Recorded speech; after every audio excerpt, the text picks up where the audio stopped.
بسم اللہ الرحمن الرحیم۔ السلام علیکم ورحمۃ اللہ وبرکاتہ۔ حضرت عمر فاروق رضی اللہ تعالی عنہ اور عیسائی پادری کا واقعہ۔ مسلمانوں کے دوسرے خلیفہ حضرت عمر فاروق رضی اللہ عنہ کو اسلام کی تاریخ میں بہت بلند مقام اور مرتبہ حاصل ہے۔ اسلام قبول کرنے سے پہلے وہ قبیلہ قریش کے معزز اور بہادر نوجوانوں میں شمار کیے جاتے تھے۔ اسلام قبول کرنے کے بعد انہوں نے اسے چھپایا نہیں بلکہ کھلے بندوں اپنے اسلام کا اعلان کیا اور سب مسلمانوں کو ساتھ لے کر حرم شریف میں جا کر نماز پڑھی۔ ان کی جرت اور بے خوفی ہی تھی کہ رسول پاک صلی اللہ علیہ وسلم نے ان کو فاروق کا لقب عطا فرمایا۔ فاروق کا مطلب ہوتا ہے حق اور باطل یا سچ اور جھوٹ میں فرق کرنے والا۔ تاریخ میں انہوں نے فاروق اعظم کے لقب سے شہرت پائی۔ یہ لقب ملنے سے پہلے انہیں عمر بن خطاب ہی کہا جاتا تھا، اور قریش کے دوسرے لوگوں کی طرح ان کا پیشہ بھی تجارت تھا، اور وہ کبھی کبھی اس سلسلے میں دوسرے ملکوں کے سفر کرتے رہتے تھے۔ اسلام قبول کرنے سے کئی سال پہلے حضرت عمر بن خطاب رضی اللہ عنہ ایک دفعہ ایک تجارتی قافلے کے ساتھ سامان لے کر مکہ سے شام گئے۔ قافلے میں قریش کے کئی اور بڑے سردار بھی شامل تھے۔ یہ قافلہ شام کے سب سے بڑے شہر دمشق گیا اور وہاں اپنا مال بیچ کر واپس مکہ کی طرف روانہ ہوا۔ تھوڑا سا فاصلہ طے کرنے کے بعد حضرت عمر رضی اللہ عنہ کو یاد آیا کہ ان کی ایک رشتہ دار خاتون نے انہیں کچھ سونا دیا تھا کہ اسے بیچ کر اس کے لیے کچھ کپڑے وغیرہ لیتے آئے۔ انہوں نے اپنے قافلے کے ساتھیوں سے کہا کہ میں فلاں عورت کا کام کرنے واپس دمشق جا رہا ہوں، کوشش کروں گا کہ یہ کام کر کے جلد واپس آ جاؤں۔ حضرت عمر رضی اللہ عنہ دمشق واپس گئے تو بازار بند ہو چکے تھے۔ مجبوراً وہ ایک سرائے میں ٹھہر گئے اور سو گئے۔ تھوڑی ہی دیر کے بعد اللہ کا ایک بندہ سرائے میں آیا۔ اس نے حضرت عمر رضی اللہ عنہ کو جگایا اور اپنے ساتھ گھر لے گیا۔ معلوم نہیں یہ نیک آدمی حضرت عمر رضی اللہ عنہ کو پہلے سے جانتا تھا۔ حضرت عمر پہلے بھی کئی بار دمشق آ چکے تھے، یا ان کے والد خطاب سے اس کی کوئی واقفیت تھی۔ اس نے حضرت عمر رضی اللہ عنہ کی بڑی خاطر مدارت کی۔ کھانا کھا کر وہ تو سو گئے اور ان کا میزبان رات بھر عبادت کرتا رہا۔ صبح کو حضرت عمر رضی اللہ عنہ بیدار ہوئے تو ان کے میزبان نے کہا کہ اکیلے بازار نہ جانا، بازار میں لٹیرے اکثر مسافروں کو لوٹ لیتے ہیں، میرے ساتھ چلنا۔ یہ کہہ کر وہ سو گیا کیونکہ رات بھر وہ جاگتا رہا تھا۔ حضرت عمر رضی اللہ عنہ نے اسے جگانا مناسب نہ سمجھا اور اکیلے بازار چلے گئے۔ ابھی بازار کھلا نہ تھا، وہ بازار کھلنے کا انتظار کرنے لگے۔ کچھ دیر بعد ایک عیسائی پادری اپنے نوکروں کے ساتھ آیا اور حضرت عمر رضی اللہ عنہ کی طرف اشارہ کر کے اپنے نوکروں کو حکم دیا، اس شخص کو پکڑ لو، یہ گرجے کا کام بہت اچھی طرح کر لے گا۔ اس زمانے میں حضرت عمر رضی اللہ عنہ بڑے تن و من پہلوان تھے۔ پادری کے نوکروں نے ان کو پکڑ لیا اور ایک پرانے گرجے میں لے گئے۔ پادری نے ان کو ایک ہتھوڑا دیا اور ان کو گرجے کی دیوار توڑنے پر لگا دیا۔ ایسا معلوم ہوتا تھا کہ وہ اس کی جگہ نیا گرجا بنوانا چاہتا ہے۔ حضرت عمر رضی اللہ عنہ دن بھر کام کرتے رہے۔ کہیں شام کو جا کر چھٹی ملی اور وہ تھکے ہارے سرائے میں آ کر بیٹھ گئے۔ پہلے دن والا نیک آدمی پھر آیا اور ان سے پوچھا، آپ کدھر چلے گئے تھے؟ حضرت عمر رضی اللہ عنہ نے اسے سارا قصہ سنایا تو وہ انہیں پھر اپنے گھر لے گیا اور ان کی بڑی خاطر مدارت کی اور انہیں تاکید کی کہ کل بازار جاتے وقت مجھے ساتھ لے جانا۔ اس کے بعد وہ عبادت میں مشغول ہو گیا اور حضرت عمر رضی اللہ عنہ سو گئے۔ دوسرے دن آپ رضی اللہ عنہ بیدار ہوئے تو اپنے میزبان کو سوتے پایا۔ انہوں نے اب کی بار بھی اس کو جگانا مناسب نہ سمجھا اور اکیلے بازار چلے گئے۔ اتفاق سے پھر وہی پادری اپنے نوکروں کے ساتھ آیا اور حضرت عمر رضی اللہ عنہ کو پکڑ کر لے گیا۔ ان کو غصہ تو بہت آیا، لیکن کیا کرتے، غیر ملک میں وہ اکیلے تھے اور کوئی ہتھیار بھی پاس نہ تھا۔ دوسری طرف پادری کے ساتھ 7-8 نوکر بھی تھے اور سب ہتھیار بند تھے۔ پہلے دن کی طرح حضرت عمر رضی اللہ عنہ ہتھوڑے کے ساتھ گرجے کی دیوار توڑتے رہے۔ جب دھوپ تیز ہوئی تو پادری اور اس کے نوکر انہیں کام میں مشغول دیکھ کر چلے گئے اور حضرت عمر رضی اللہ عنہ دیوار کے ساتھ سائے میں دم لینے کے لیے بیٹھ گئے۔ اتنے میں وہ پادری گھوڑے پر سوار چپکے سے آیا اور حضرت عمر رضی اللہ عنہ کے سر پر ایک کوڑا مار کر کہا، ہم سب گھر گئے اور تو نے کام کرنا چھوڑ دیا۔ اب حضرت عمر رضی اللہ عنہ کو صبر کی تاب نہ رہی۔ انہوں نے ادھر ادھر نظر دوڑائی، ہر طرف سناٹا تھا۔ انہوں نے پادری کو گھوڑے سے کھینچ کر نیچے گرا لیا اور اس کے سر پر ہتھوڑا مارنا شروع کر دیا۔ وہ بہت چیخا چلایا، لیکن کوئی اس کی مدد کے لیے نہ پہنچا۔ حضرت عمر رضی اللہ عنہ نے ٹوٹی ہوئی دیوار کا ایک بھاری ٹکڑا اٹھا کر اس کے سر پر دے مارا۔ وہ پہلے ہی زخمی تھا، اب اس نے دم دے دیا۔ اس کو مرتے دیکھ کر حضرت عمر رضی اللہ تعالی عنہ تیزی سے بھاگ کھڑے ہوئے اور جس راستے سے دمشق آئے تھے وہ راستہ چھوڑ کر ایک دوسرے راستے پر چل پڑے۔ شہر سے کافی دور انہیں خچر پر سوار ایک رومی ملا اور ان کے ساتھ چلنے لگا۔ وہ کچھ باتیں کرنے لگا، لیکن آپ رضی اللہ عنہ نہ اس کی زبان سمجھتے تھے اور نہ وہ ان کی زبان سمجھتا تھا۔ اس نے یکا یک اپنی تلوار پر ہاتھ ڈالا۔ حضرت عمر رضی اللہ عنہ سمجھ گئے کہ وہ ان پر وار کرنا چاہتا ہے۔ انہوں نے فوراً اسے خچر سے کھینچ لیا اور اس سے تلوار چھین کر اس کے ایک ہی وار سے اس کا کام تمام کر دیا۔ پھر اس کے خچر پر سوار ہو کر آگے چل دیے۔ اس کے بعد کیا ہوا، اس کا حال خود حضرت عمر رضی اللہ عنہ نے اس طرح بیان کیا ہے کہ اس جگہ سے روانہ ہو کر میں ایک گرجا گھر کے پاس پہنچا۔ یہاں عیسائیوں کی ایک جماعت رہتی تھی۔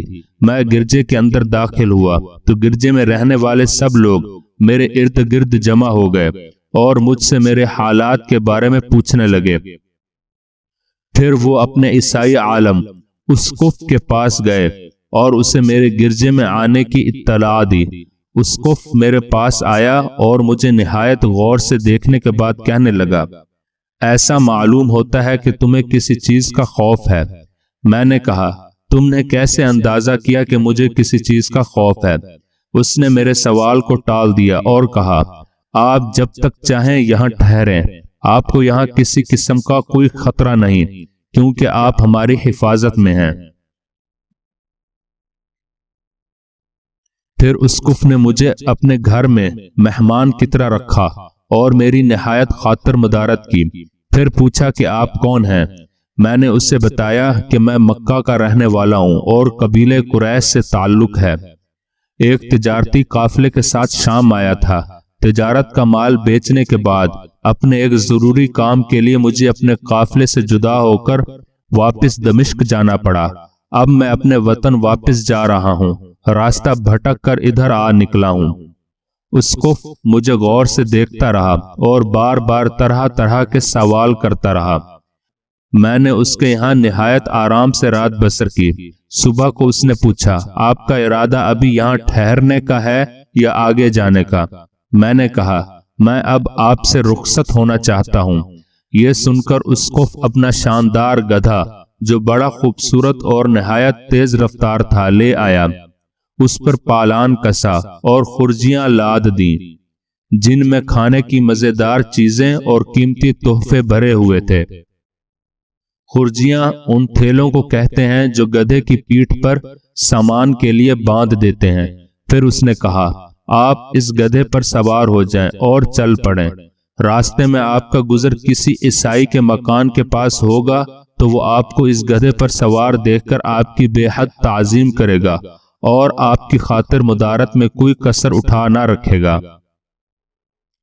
یہ کہہ کر اسقف نے میرا ہاتھ پکڑا اور تنہائی میں لے جا کر کہنے لگا، اے عمر، آپ پر میرا حق واجب ہو گیا۔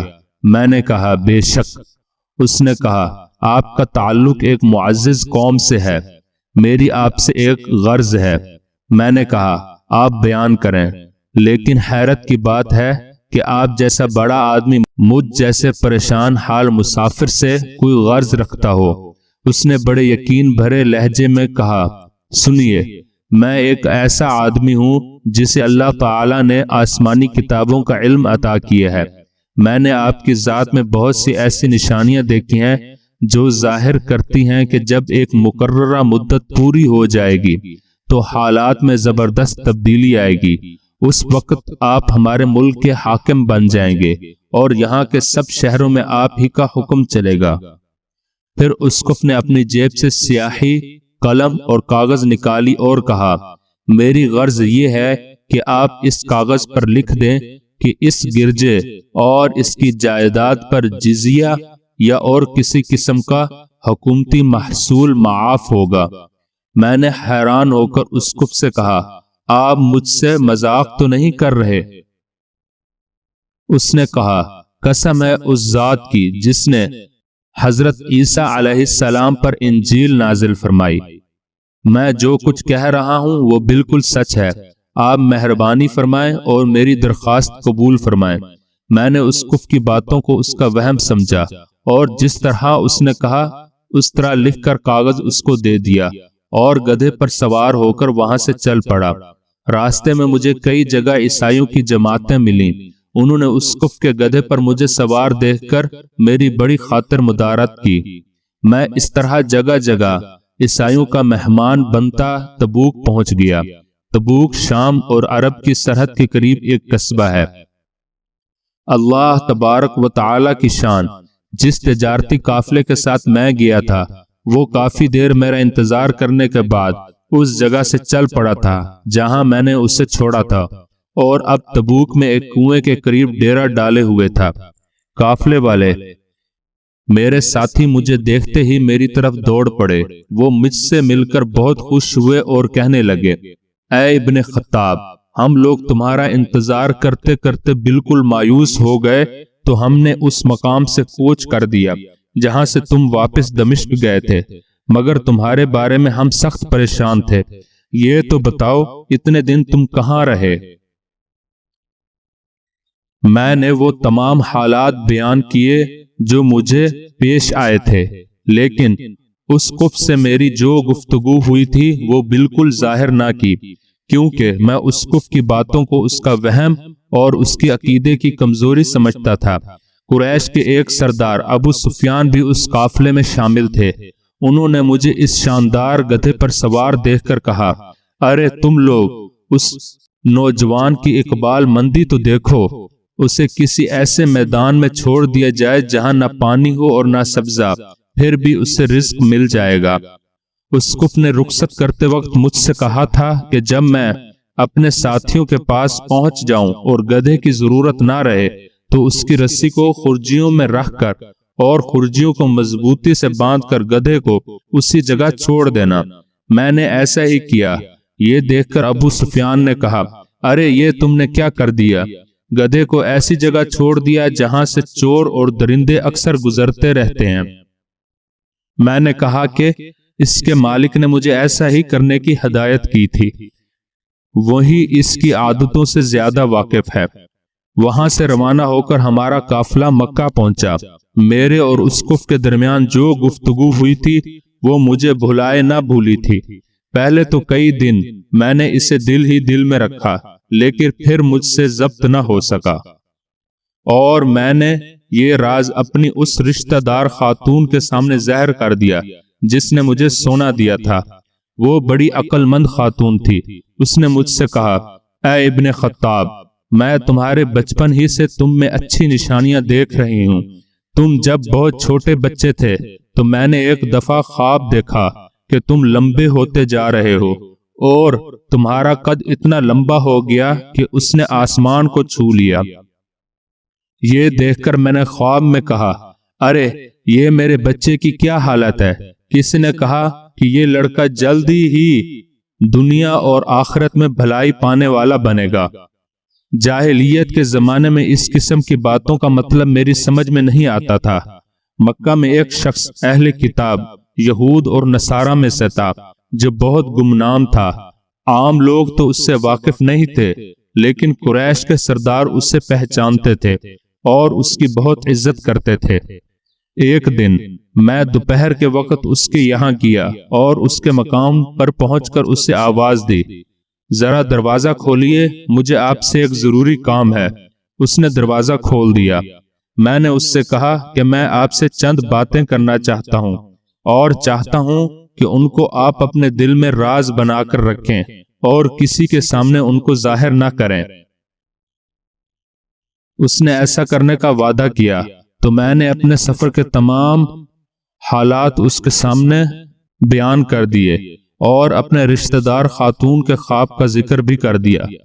جب میں اپنی گفتگو ختم کر چکا تو اس نے کہا، اے ابن خطاب، جس کو تم نے موافقت کا وعدہ لکھ کر دیا وہ اس زمانے میں عیسائیوں کا سب سے بڑا عالم ہے، اور جو کچھ اس نے کہا وہ سب کچھ سچ ہے، اور جلدی ہی وہ تمہارے سامنے آ جائے گا۔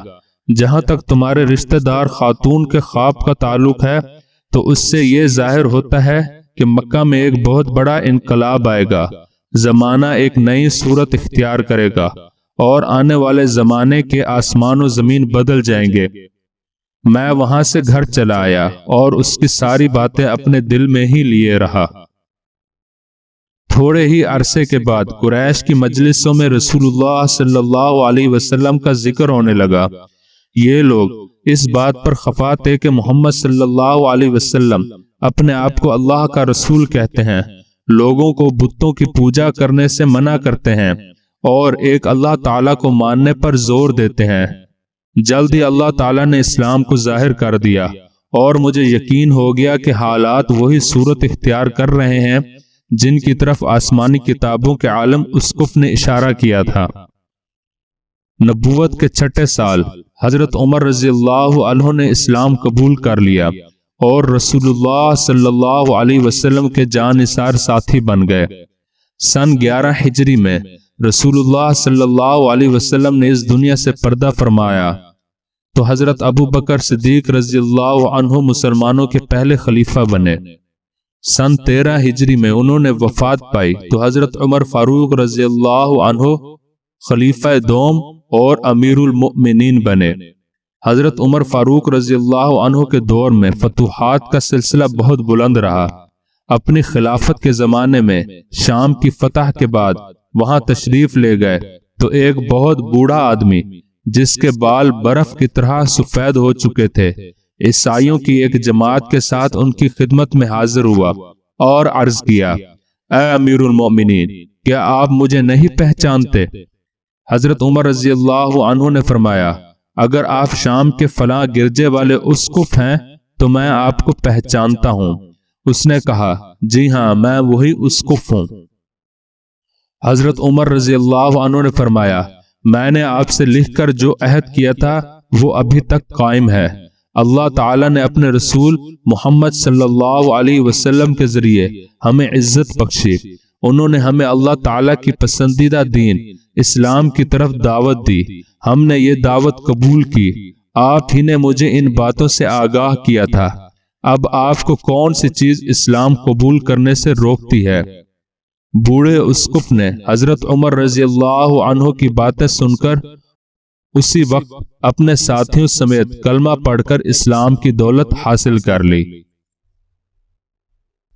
دوستو، اگر آپ کو ہماری ویڈیوز پسند آ رہی ہیں تو لائک کر دیجئے، اپنے دوستوں اور عزیزوں کو شیئر کیجئے اور چینل کو ضرور سبسکرائب کریں۔ اللہ نے چاہا تو یہ ویڈیوز کسی نہ کسی کے لیے ہدایت اور کامیابی کا ذریعہ بنیں گی انشاءاللہ۔